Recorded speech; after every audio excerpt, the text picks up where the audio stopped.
Assalamualaikum warahmatullahi wabarakatuh. Waalaikumsalam warahmatullahi wabarakatuh. Alhamdulillah wassalatu wassalamu ala Rasulillah Sayyidina Muhammad bin Abdillah wa ala alihi wa sahbihi wa wala. La haula wa la quwata illa billah. Qala rabbi shrah li sadri wa yassir li amri wa hlul 'uqdatam min lisani yafqahu qawli. Eh, Alhamdulillah pada kesempatan kali ini sahabat NU Online Karangpenang kembali mengadakan podcast terkait seputar Ramadan, seputar Nahdlatul Ulama, dan seputar hal-hal yang berkaitan dengan masyarakat. Pada kesempatan kali ini kita kedatangan narasumber yang membahas terkait Nahdlatul Ulama, Jam'iyah Nahdlatul Ulama khususnya di daerah Karangpenang. Hadir di tengah-tengah kita beliau Kiai Haji Ahsan Jamal. Assalamualaikum warahmatullahi wabarakatuh. Waalaikumsalam warahmatullahi wabarakatuh. Beliau sekarang ini menjabat sebagai Khatib Syuriah di MWCNU Karangpenang. Namun sebelum kepada beliau menjabat saat ini, perjalanan khidmahnya di NU sangat luar biasa. Beliau memulai khidmah di NU sejak tahun 1994. Beliau meniti khidmah di NU mulai dari wakil sekretaris pada NU Telambah dari tahun 94 sampai 99. Kemudian beliau juga wakil ketua Tanfidiyah Ranting Buluran pada tahun 1999 hingga tahun 2004, satu periode. Setelah itu beliau juga menjabat sebagai wakil Rais Syuriah MWCNU Karangpenang mulai tahun 2000 sampai tahun 2005. Selanjutnya beliau dari 2005 sampai 2010 menjabat sebagai Ketua Lembaga Dakwah MWCNU Karangpenang. Selanjutnya beliau juga dari 2010 sampai 2019 sekitar dua periode menjabat sebagai Wakil Ketua Tanfidiyah MWCNU Karangpenang. Dan pada 2019 sampai 2024 beliau menjabat sebagai Rais Syuriah MWCNU Karangpenang. Dan saat ini beliau menjabat sebagai Khatib Syuriah tahun 2025 sampai 2030. Mudah-mudahan pada kesempatan kali ini acara yang kita gelar bersamaan dengan ridho masyayikh dan ridho para muassis Nahdlatul Ulama. Selanjutnya Kiai, sekarang tema yang kita angkat pada kali ini terkait bagaimana wawasan Nahdlatul Ulama dan peran Nahdlatul Ulama di masyarakat. Khususnya kami karena panjenengan melulu lalang di Nahdlatul Ulama khususnya di daerah Karangpenang, tentunya mengetahui bagaimana perjuangan Nahdlatul Ulama di daerah Karangpenang khususnya. Dan yang akan titik tekan yang kami tanyakan pada saat ini, yang pertama, apa tujuan didirikannya Nahdlatul Ulama, sekaligus apa peran Nahdlatul Ulama di masyarakat khususnya di Kecamatan Karangpenang ini. Ya, alhamdulillah. Terima kasih sebelumnya atas waktu yang diberikan kepada kami. Alhamdulillah, dengan pertolongan Allah pada sore hari ini kami bisa hadir di acara MWCNU Karangpenang. Mudah-mudahan kehadiran kita pada acara podcast ini dapat bermanfaat dan barokah. Sebelum kami menjelaskan tujuan dan peran Jam'iyah Nahdlatul Ulama, terlebih dahulu akan kami jelaskan arti dari Jam'iyah Nahdlatul Ulama. Bahwa NU, apa NU itu sebenarnya? NU adalah Jam'iyah Diniyah Ijtimaiyah atau organisasi keagamaan dan kemasyarakatan. Atau lebih gampangnya dipahami, NU adalah sebuah wadah, tempat berkumpulnya para ulama dan para pengikutnya untuk memperjuangkan ajaran Islam ahli sunnah wal jamaah, serta untuk memperjuangkan keadilan, keselamatan, dan kesejahteraan hidup masyarakat, baik di dunia dan di akhirat. Dengan demikian, tujuan didirikannya NU adalah untuk menyebarkan dan mengamalkan ajaran Islam ahli sunnah wal jamaah, serta untuk mengabdi dan menjaga serta melayani umat agar masyarakat mendapatkan kehidupan yang adil, selamat, dan sejahtera dunia akhirat dan diridhai oleh Allah Subhanahu wa Ta'ala. Oleh karena itu, maka peran NU khususnya di wilayah Kecamatan Karangpenang, ini yang saya ketahui minimal ada 4 peran NU yang sangat dirasakan oleh masyarakat selama ini. Pertama, yaitu untuk membentengi faham ahli sunnah wal jamaah. Yang kedua, untuk mengawal moral warga, khususnya di wilayah Kecamatan Karangpenang. Serta yang ketiga, untuk memberdayakan ekonomi masyarakat. Dan yang keempat, untuk mempersatukan warga masyarakat. Nah, misalnya contoh, ini peran NU di dalam membentengi faham warga Kecamatan Karangpenang dari faham ahli sunnah wal jamaah. Suatu contoh yang sangat diketahui oleh halayak, oleh masyarakat luas, bahwa di Desa Beluran ini pernah ada faham di luar faham ahli sunnah wal jamaah masuk ke daerah Kecamatan Karanggayam, Desa Karanggayam, Kecamatan Omben, kemudian di Dusun Ketinglao, Desa Beluran, Kecamatan Karangpenang.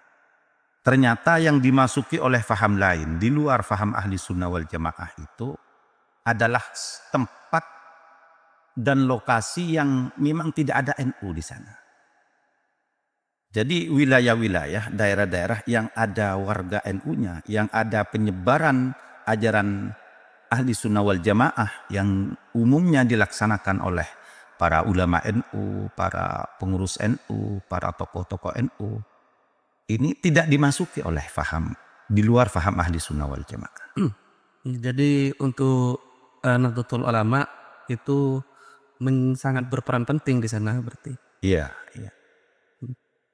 Jadi kalau yang kemarin yang terjadi di daerah Ompen itu berarti tempat yang minim terjamah dari Nahdlatul Ulama, sehingga dimasuki oleh akidah yang lain seperti itu. Iya, memang di daerah itu kepengurusan Nahdlatul Ulama tidak masuk. Misalnya pengurus anak ranting itu tidak ada. Nah, kemudian misalnya terkait peran NU itu untuk mengawal moral atau akhlak dari warga masyarakat khususnya di Kecamatan Karangpenang, yang saya tahu pengurus NU itu tidak bosan-bosannya mengumpulkan para tokoh sampai para aparat pemerintah Kecamatan Karangpenang, keamanan baik dari Kapolsek, baik dari kepolisian, TNI, kemudian kepala desa, itu minimal 1 tahun itu 2 kali, lebih-lebih hampir bulan puasa, itu yang dari dulu sebetulnya itu mencari solusi bagaimana akhlak dan moral masyarakat itu tidak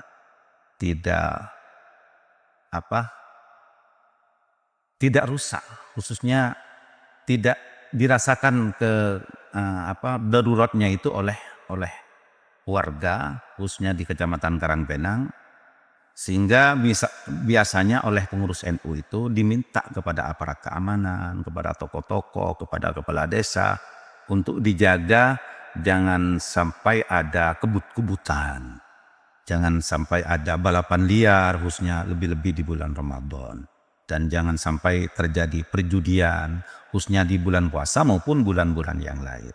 Perjudian atau mabuk-mabukan atau penggunaan narkoba dan lain sebagainya. Ini yang hal-hal yang melanggar syariat. Iya. Di situ NU sangat berperan seperti itu.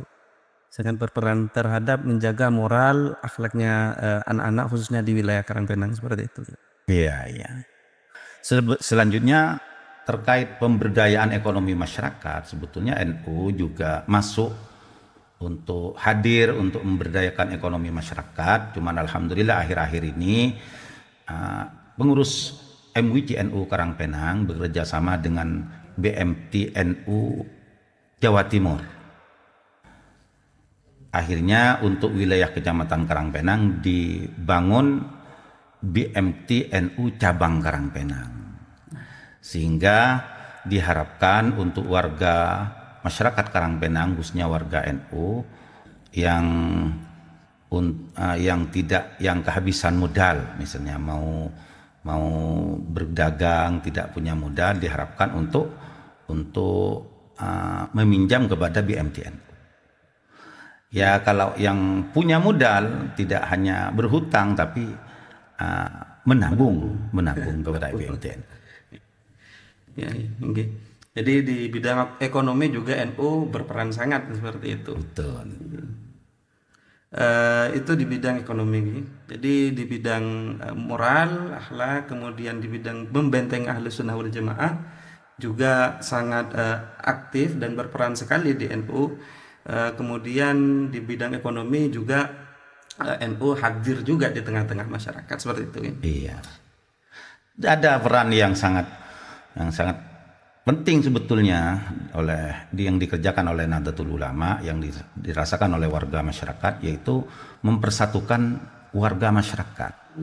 Jadi melalui kegiatan-kegiatan ke-NU-an, misalnya Harlah NU atau majelis ta'lim yang diadakan oleh pengurus-pengurus NU, kemudian Jam'iyah Sholawat, misalnya Jam'iyah Sholawat Nariyah, ada Jam'iyah Sholawat At-Taufik dan lain sebagainya, itu sangat dirasakan manfaatnya untuk mempersatukan warga masyarakat. Sehingga masyarakat itu selain punya kesempatan untuk mengaji melalui majelis ta'lim, juga punya kesempatan untuk mengirimi doa-doa, mengirimi Fatihah, mengirimi pembacaan surat Yasin, istighosah kepada bengesepuh-bengesepuhnya, kepada guru-gurunya. Juga warga NU itu melalui kegiatan-kegiatan ke-NU-an, baik harlah atau majelis taklim atau Jam'iyah Sholawat yang diadakan oleh pengurus NU, jadi berkesempatan untuk silaturahmi, sehingga terjalin rasa saling cinta, saling senang, dan akhirnya sebetulnya di masyarakat di Kecamatan Karangpenang itu lebih dirasakan persatuannya, kerukunannya. Ya. Jadi Jam'iyah memang salah satu artinya adalah perkumpulan dan persatuan, mungkin di situ. Ya, juga mungkin yang tidak kalah penting di bidang tali silaturahmi, NU datang di tengah-tengah masyarakat dalam tali persaudaraan, jam'iyah, pengajian, melewati hal demikian sangat dirasakan betul oleh masyarakat seperti itu. Tak jarang di Kecamatan Karangpenang ini dalam satu pekan itu ada kegiatan-kegiatan yang sifatnya sosial. Betul. Nah, kajian seperti yang disebutkan tadi oleh Kiai, Sholawat Nariyah, Jam'iyah Sholawat Nariyah, kemudian Jam'iyah Sholawat atau Taufik yang jemaahnya jangan banyak seperti itu. Dan hal-hal yang lain itu sangat dirasakan oleh masyarakat dampak positifnya. Selanjutnya ini ya juga sangat penting. Apa tujuan ber-NU itu? Iya. Tujuan ber-NU itu apa? Mungkin kenapa di Madura ini kenapa harus ada NU? Apa tujuannya seperti itu? Mungkin perlu pemahaman kepada teman-teman nanti yang agar lebih mantap berkhidmah di NU seperti itu. Alhamdulillah. Jadi yang juga perlu menjadi perhatian, apa tujuan kita warga masyarakat atau pengurus masuk kepada Jam'iyah Nahdlatul Ulama? Tujuan kita ber-NU itu apa? Niat kita ber-NU itu apa?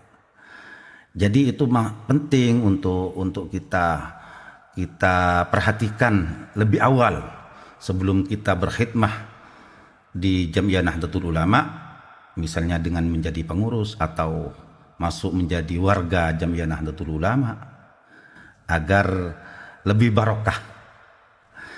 Jadi sebetulnya Nahdlatul Ulama itu kan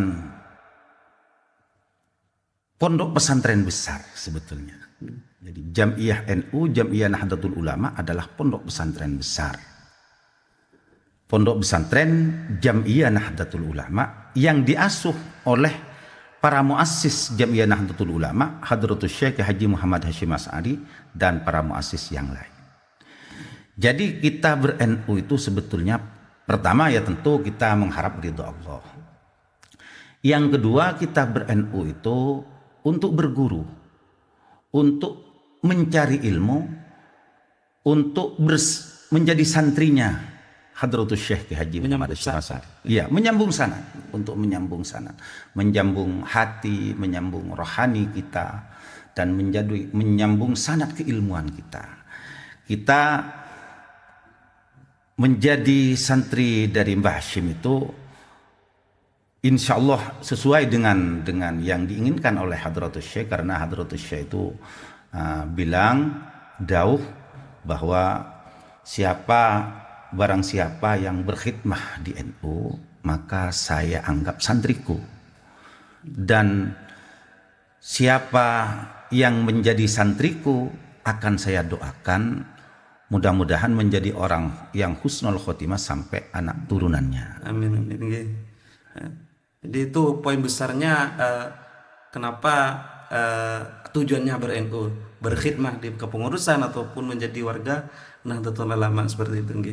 Nah, terus ada lagi sebetulnya kita ber-NU itu untuk meneruskan perjuangan Kiai Haji Muhammad Hasyim Asy'ari untuk menyebarkan dan mengamalkan, membentengi ajaran ahli sunnah wal jamaah, dan kita bergabung bersatu padu untuk selalu melayani dan mendampingi warga masyarakat agar masyarakat bisa mendapatkan kehidupan yang layak, kehidupan yang baik dunia dan akhirat. Jadi mungkin sahabat-sahabat NU online sekalian mengetahui tujuan daripada ber-NU itu. Jadi kita tidak hanya aktif ataupun apa sih aktif di NU itu dapat apa seperti itu. Jadi secara rohani itu ada hal yang positif. Kita secara sanad akan bersambung dengan masyayikh-masyayikh NU yang tentunya bagaimana petikan hikmah kalam hikmah tadi yang disampaikan oleh narasumber, bahwasanya kata Kiai Hasyim Asy'ari sebagai muassis NU, siapa yang berkhidmah di NU maka dia adalah diakui sebagai santriku. Lah itu salah satu petikan daripada apa tujuan daripada ber-NU. Kemudian kita ber-NU itu ya juga sepertinya berkhidmah di NU, baik itu menjadi kepengurusan ataupun menjadi warga Nahdlin, itu sepertinya banyak tantangan itu. Kemudian apa tantangan berkhidmah di NU itu yang menjadi tantangan nanti seperti itu? Ya, sebetulnya tantangan berkhidmah di Jam'iyah Nahdlatul Ulama itu banyak sekali. Cuman di antaranya tantangan atau kendala kita dalam berkhidmah di NU itu kurangnya dari para pengurus maupun warga mengetahui dan kurangnya mempelajari tentang ke-NU-an. Baik muqaddimah konon asasi dari Jam'iyah Nahdlatul Ulama yang dikarang oleh Hadratus Syekh Haji Muhammad Hasyim Asy'ari, atau Khiddah NU, atau Adi ART NU, maupun Mabadi Khairu Ummah dan yang lain-lain, yang semestinya hal tersebut menjadi pegangan dan menjadi pijakan kita, menjadi pedoman kita dalam berkhidmah di NU. Sehingga dengan kurangnya memahami, kurangnya mengetahui tentang ke-NU-an tersebut, Adi ART, Muqaddimah Konon Asasi, Khiddah NU, kadang-kadang pengurus itu bekerja tidak semestinya, kurang sesuai dengan tujuan didirikannya Jam'iyah Nahdlatul Ulama. Dan kita di dalam berdakwah, mendakwahkan tentang ke-NU-an, tentang ajaran ahli sunnah wal jamaah, itu mendapatkan kendala-kendala karena warga kurang memahami tentang ke-NU-an itu, sehingga ber-NU itu dianggap kurang penting. Nggih. Betul. Ya, jadi itu tantangan memang ya yang kami rasakan juga seperti itu ya. Jadi masyarakat memang kurang memahami dan juga mungkin lah pengurus juga kurang memahami terkait ADART, terus pemahaman-pemahaman pendalaman tentang akidah dan lain sebagainya mungkin kurang. Ya, seperti itu adalah tantangannya. Seperti itu ini. Iya. Iya. Kemudian selanjutnya gitu. Ada lagi tentang kendala-kendala di NU itu. Yang kedua, masalah ekonomi. Masalah ekonomi itu menjadi tantangan khususnya kepada pengurus. Jadi kebanyakan yang menjadi pengurus NU itu kadang-kadang bukan ekonominya sudah mapan, masih agak lemah, sehingga berkhidmah di NU atau melaksanakan tugas-tugas ke-NU-an itu kurang maksimal karena lemahnya masalah ekonomi. Maka penting juga untuk kita membagi waktu. Kemudian yang terakhir yang kita rasakan kendala atau tantangan berkhidmah di NU itu kurangnya kesadaran khususnya dari pengurus yang sudah mendapatkan amanah untuk mengurus NU. Jadi kadang-kadang karena kurang kesadaran bahwa kita ini adalah panggilan perjuangan daripada muassis Jam'iyah Nahdlatul Ulama. Kadang-kadang NU itu hanya diberikan sisa-sisa waktu untuk mengurus NU itu, kadang-kadang kita dikasih sisa-sisanya. Maka akhirnya ya tidak maksimal juga. Itu karena kurangnya kesadaran. Ya, jadi di faktor ekonomi juga mungkin juga menjadi faktor itu bagaimana sebagai tantangan. Juga NU kalau bahasa Maduranya itu cek beri rekaren lah, cek beri rek. Iya betul. Beri rekaren itu berkhidmat NU. Oh iya. Selanjutnya mungkin kayak NU tuh sepertinya tak hanya berperan di sosial kemasyarakatan saja, tapi juga masuk di dunia pendidikan. Di dunia pendidikan itu berarti yang memang umurnya anak-anak di usia dari 10 sampai 20-30 tahun seperti itu. Bagaimana peran NU di dunia pendidikan itu, Kiai? Bahkan mungkin ada PAUD, sekarang kan ada lembaga ma'arif seperti itu juga. Bagaimana peran NU di dunia pendidikan? Alhamdulillah, secara umum peran NU dalam dunia pendidikan itu lumayan bagus. Termasuk secara umum maupun di wilayah Kecamatan Karangpenang. Dengan adanya sistem pondok pesantren. Sekarang lembaga pendidikan baik sampai ke pelosok-pelosok desa yang diasuh oleh pengurus NU atau warga NU, tokoh NU, itu kadang-kadang oleh pengurus NU didorong untuk melaksanakan atau membawa lembaga pendidikan itu dengan memakai sistem pondok pesantren. Karena apa? Karena kalau memakai sistem pondok pesantren, anak-anak itu kan diasramakan, dimondokkan. Secara otomatis waktu itu 24 jam diatur oleh pengurus pondok, oleh pengasuh dan pengurus pondok pesantren. Sehingga waktu-waktu itu waktu yang dimiliki oleh para murid, para siswa, para santri itu tidak banyak terbuang. Jadi banyak dipakai untuk belajar, mudhalaah, bermusyawarah maupun istiwasah.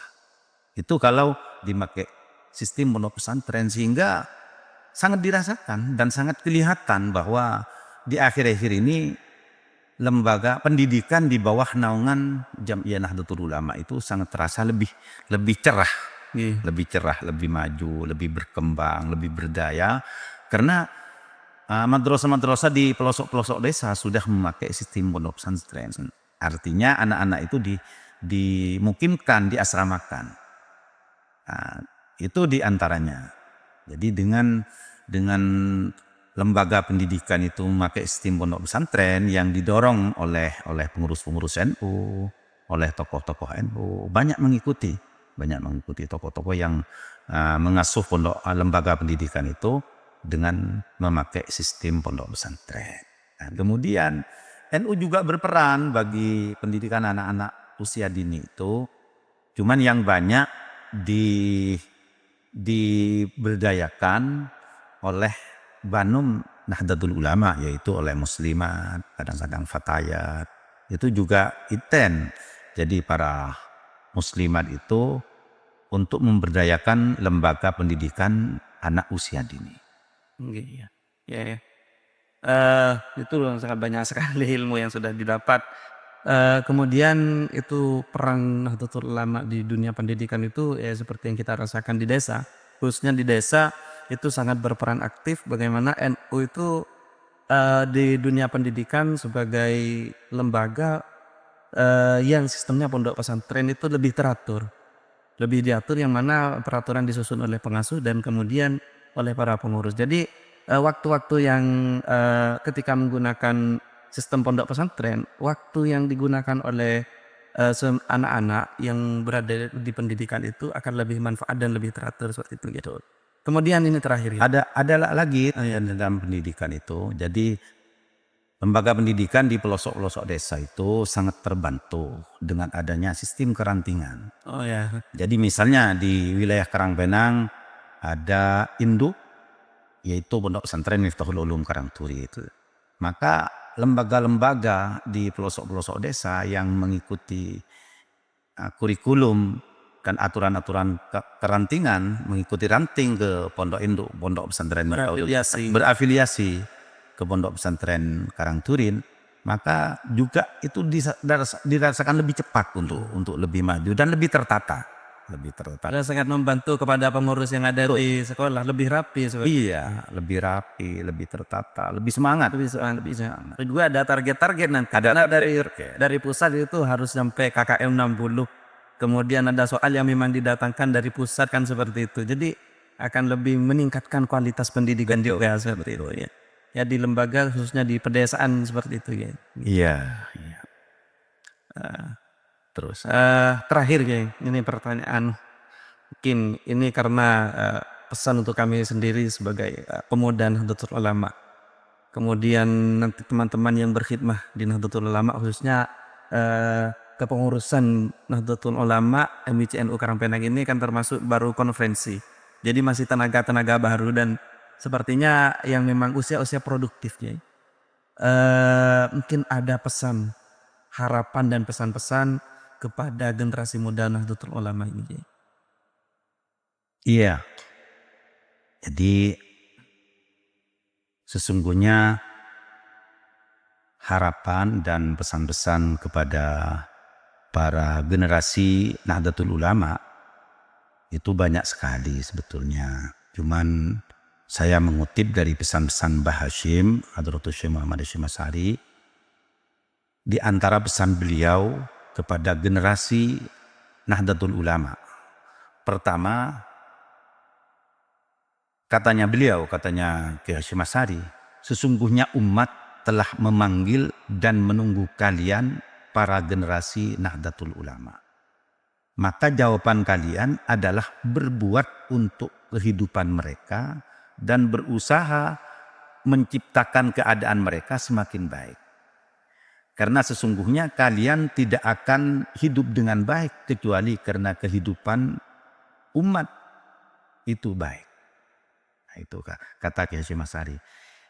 Yang kedua, termasuk harapan dan pesan-pesan dari kita pengurus Jam'iyah Nahdlatul Ulama MUC NU Karangpenang agar dalam berkhidmah, misalnya dalam berkhidmah di Jam'iyah Nahdlatul Ulama, para pengurus dari kalangan generasi berjam'iyah di NU atau di Banom NU, di Fatayat, di Muslimat, di Banser Ansor, kemudian di IPNO, IPPNU dan lain sebagainya, maupun di lembaga-lembaga, agar diniati dengan yang baik.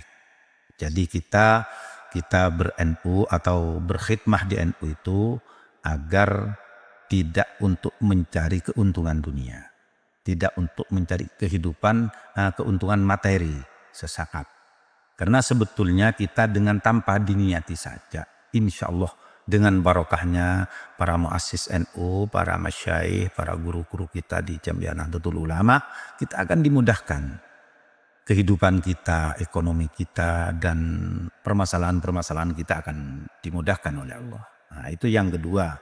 Yang ketiga, kita agar terus semangat belajar. Belajar mencari ilmu untuk menjadi bekal mengabdi di Jamiah Nahdlatul Ulama. Nah, itu. Berikutnya pesan-pesan kita agar kita jangan sekali-kali keluar dari Jamiah Nahdlatul Ulama. Iya, dari barisan Nahdlatul Ulama. Kadang-kadang karena walaupun orang tuanya anaknya kadang-kadang karena merasa lebih cocok keluar dari barisan Jamiatul Nahdlatul Ulama. Itu jangan sampai terjadi. Alhamdulillah ini. Jadi juga berikutnya disingkat saja agar kita sebagai generasi Jamiah Nahdlatul Ulama diharapkan untuk bisa terdepan dalam mengawal ukhuwah persatuan dan kesatuan di wilayah kita masing-masing dan terdepan dalam mengawal kelangsungan dan kesuksesan program Jamiah Nahdlatul Ulama. Insyaallah siap. Dan berikutnya yang terakhir mungkin yang kelima, agar kita sebagai generasi muda NU agar bisa menggunakan waktu dengan sebaik-baiknya, tidak membuang-buang waktu. Kita dengan masuk kepada Jamiah NU, insya Allah mudah-mudahan barokah. Waktu kita barokah dan semuanya kita barokah. Mudah-mudahan dengan kita ber-NU tidak membuang atau memubazirkan baik waktu atau finansial kita, keuangan kita dan lain sebagainya. Sangat luar biasa. Itu beberapa harapan dari masyayikh yang termasuk juga sepuh dan pengurus MUC NU Karangpenang. Ini adalah pesan-pesan yang mungkin perlu kita renungi, perlu kita resapi, dan bagaimana kita berkhidmah di NU itu lebih ikhlas lagi, tidak ada kepentingan apapun. Insyaallah dengan kita berkhidmah di NU, urusan kita akan dipermudah oleh Allah. Mungkin untuk hari ini cukup sampai di sini mungkin. Ya, terima kasih. Mudah-mudahan apa perbincangan kita di bulan suci Ramadan ini menjadi tambahan amal baik kita, ilmu kita dijadikan ilmu yang manfaat dan barokah, dan serta kita dimudahkan untuk menambah amal ibadah dengan semaksimal mungkin, dan ibadah kita diterima oleh Allah, dosa-dosa kita diampuni oleh Allah, dan kita diakui sebagai santrinya Hadratus Syekh Muhammad Syekh Mas Adi, diakui sebagai keluarga besar Jamiah Nahdlatul Ulama, diakui sebagai santrinya para guru-guru kita, para masyayikh kita di Jamiah Nahdlatul Ulama. Amin. Terima kasih.